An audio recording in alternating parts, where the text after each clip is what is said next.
what really goes on behind the scenes of Shark Tank. Before we start, I would want you to hit that red subscribe button so that you never miss out on any of our videos. Hey guys, what's up? Welcome back to Screen Trends. By the standards of reality television, ABC's Shark Tank plays it pretty straight. Entrepreneurs with promising business ideas are shuttled to a soundstage in Los Angeles where they pitch a panel of investors including Mark Cuban, Queen of QVC Lori Craner, and the occasional guest shark, hoping to convince them that their product is worth their time and venture capital. Well, what goes on behind the scenes on Shark Tank is something that most people aren't aware of, so we thought we should make a video on it. Let's get right into it. You will probably never appear on this show. Owing to the allure of getting 10 minutes to advertise your product on network television for free, Shark Tank can receive more than 100,000 applications every season. Some are submitted via the show's website, while other entrepreneurs appear during open casting calls to audition for casting agents looking to fill the 100-odd slots for the show's 31 episode cycles. Watching people on television gives everyone a sense of, I could do that, says TJ Hale, the host of Shark Tank podcast, which follows up on contestants and keeps a log of show statistics. But the odds are against you. Once you're on set, you can't speak for 30 seconds. Business owners who walk through the twin door and onto the area rug in front of the sharks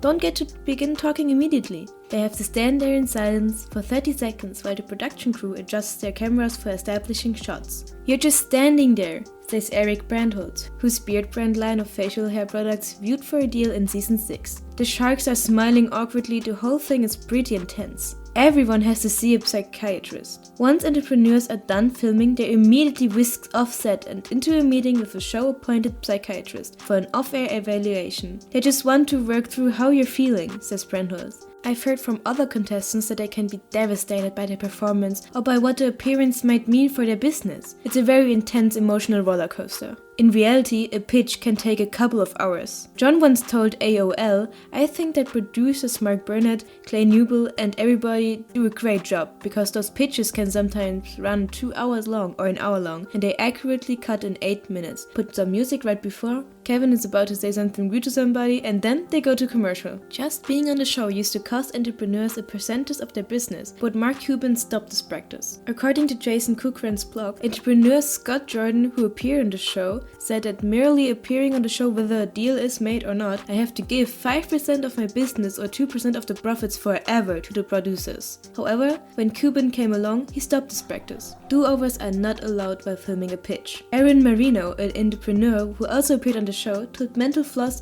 there's no stopping, if you mess up you have to keep going. Meanwhile, Dave Wason, another entrepreneur who pitched on the show, wrote on Medium, if you mess up, you mess up. If it goes of course, tough luck, no do-overs. There are pitches that don't make it onto the show. Eric Brandholz, an entrepreneur who once pitched on the show, told Mental Floss, you get a notice you're going to be on air about 2 weeks before the episode. You don't want to invest too much into your business because you could wind up sabotaging yourself if you don't make it on. The sharks have earpieces to connect them to the producers. The sharks have concealed earpieces that connect to producers on set. That doesn't mean the show is staged. The sharks invest their own money and the producers don't force sharks to make deals they don't want to make. They will, however, occasionally nudge the investors to compel entrepreneurs to clarify an aspect of the story for the benefit of the audience, similar to the way producers get cable reporters to do the same with their sources. Most of the on-air deals don't go through. While contestants who accept an offer from one or more of the sharks seem to have made it, it's a little more than a handshake deal.